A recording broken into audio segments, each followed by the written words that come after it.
One of Putin's biggest fears for the future of Russia is their precipitous demographic decline. So when he announced he's canceling the Russian census, it raises a lot more questions than answers. But is the truth just the Kremlin trying to bury their military disaster in Ukraine? I'm Paul, U.S. Army combat veteran. Let's talk about it. Okay, so this is a really interesting story, actually, because Russia has scrapped its population census.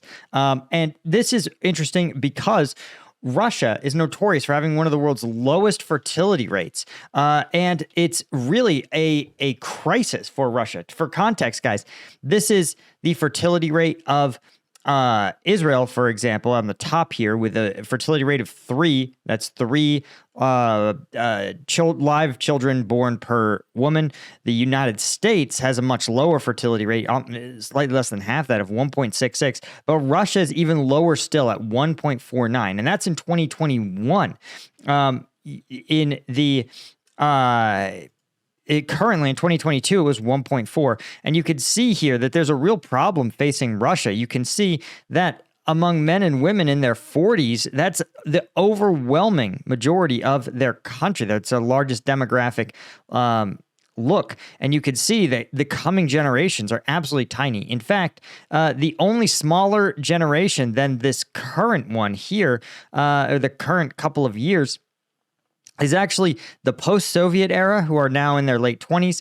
And then to find similar demographic constraints, you have to look to Russians in their 70s.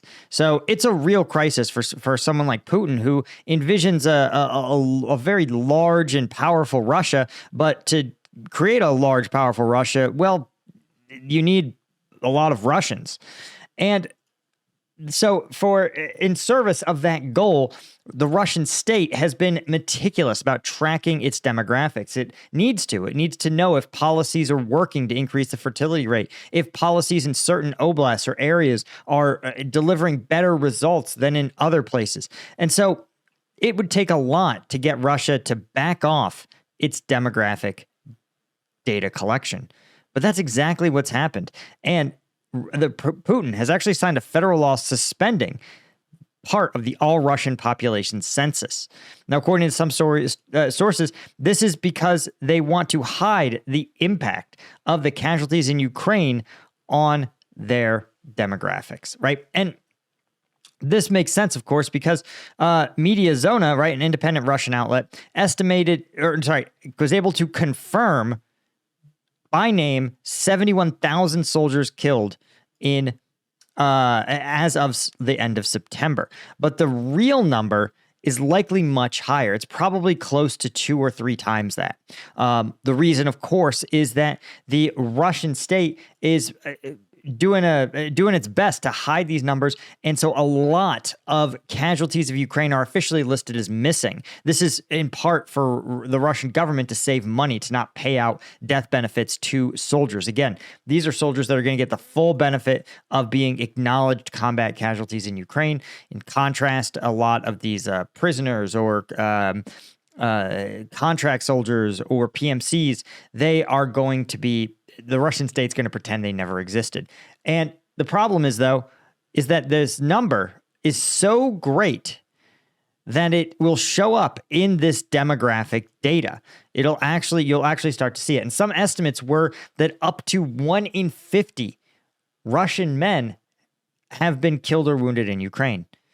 And that is something that will absolutely show up. And worse still is that because this data is public, that it's going to be available to the West, and it would have provided the West with probably our most accurate snapshot of the Russian losses in Ukraine, right? Up until this point, we've had to rely on, again, sort of questionable methods of trolling Facebook groups or Ukrainian estimates that are inherently going to be quite a bit higher.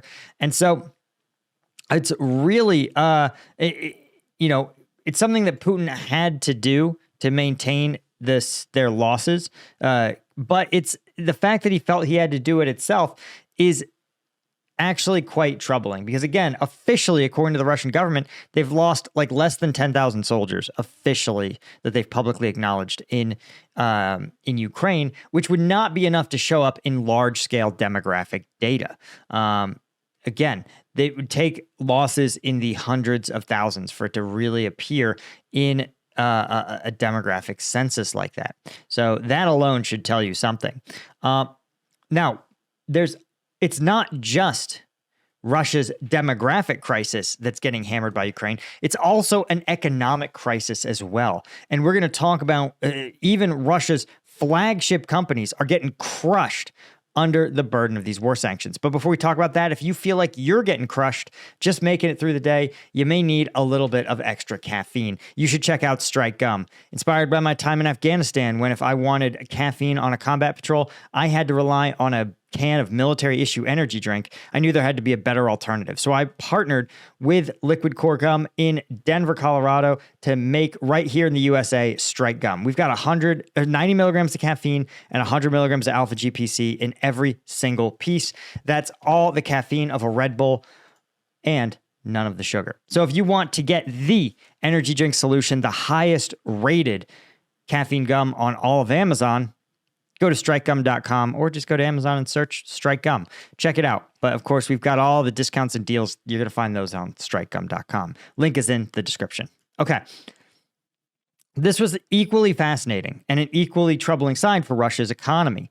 Gazprom, this is the Russian gas company, okay, is actually Russia's least profitable company in 2023 with $6 billion in losses.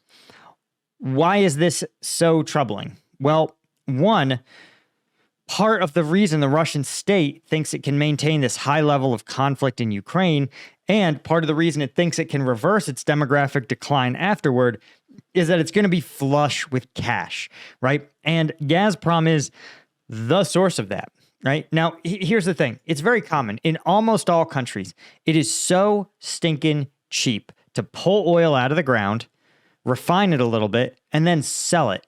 It's so inexpensive that most of the time states come in and say, for example, Petrobras in Brazil, the Brazilian state oil company, they say, listen, the government is going to take an ownership stake in this company because you are extracting natural resources, right, from under the ground in the whole country, right? Just like the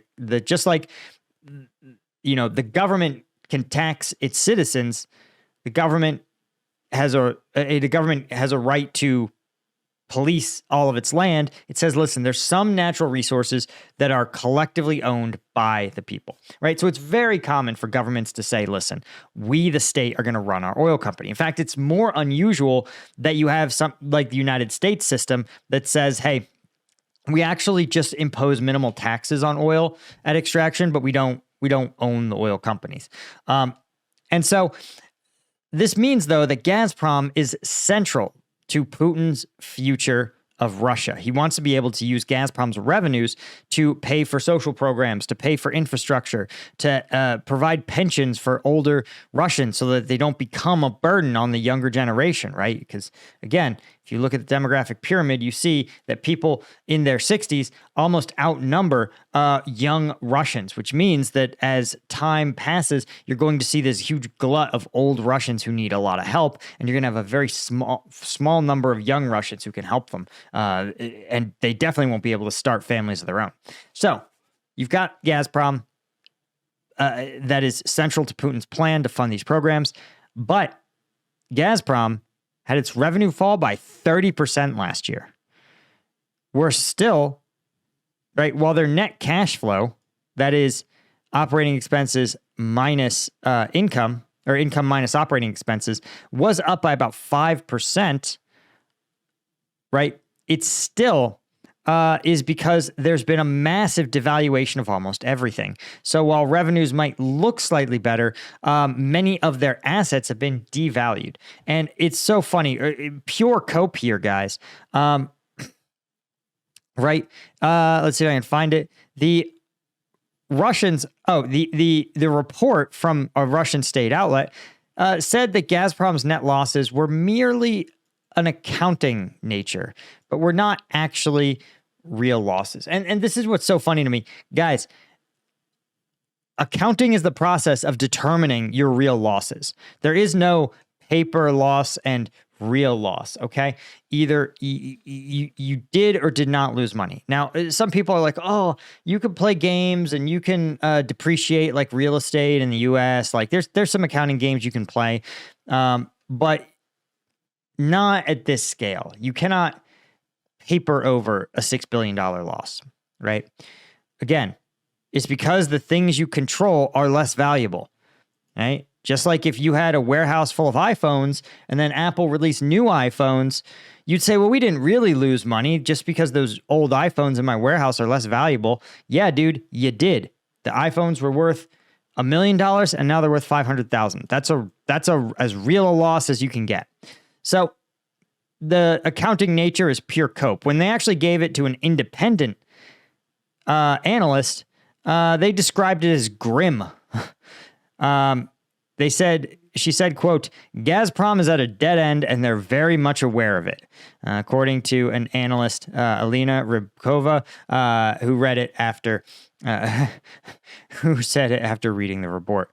In fact, in June, even Gazprom itself admitted it wouldn't be able to recover the losses incurred from the Ukrainian invasion for at least 10 years. So what was supposed to be Russia's lifeline is looking more and more like an anchor. Anyway, guys, that's all I had. Thank you to our Colonel tier members like Bill Collier, Robert Colburn, Gaius Marning, Eugenia Cuesta, Chris Gorsuch, Francis Carius, AL90, and Petra Toru, as well as all of our Lieutenant tier members. Be sure to hit that subscribe button. That makes a difference, and I'll see you guys in the next one. Cheers.